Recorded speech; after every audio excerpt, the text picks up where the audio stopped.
Mahal kong Pilipinas. Sana nakikinig ka. Gusto ko lang magkwento sa'yo. At ganoon na rin ang mga musta.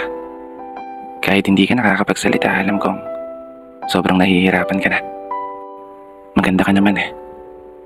Inabuso ka lang talaga ng mga taong nakala mong aalagaan ka. Mga taong nanumpa ng katapatan sa'yo. Napagsisilbihan ka.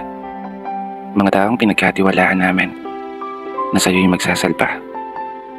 Sa mga panahon, nahaharap ka sa unos bilang isang bansa na matatag at palapan. Ngunit naging kabaliktaran. Isang bansa na ninanakawan ng sarili mong mamamayan. Isang bansa na dapat ay pinoprotektahan. Ngunit isang bansa na napapaligiran ng mga taong mapanlamang. Kailan nga ba tayo magigising? Kailan nga ba kayo matatauhan?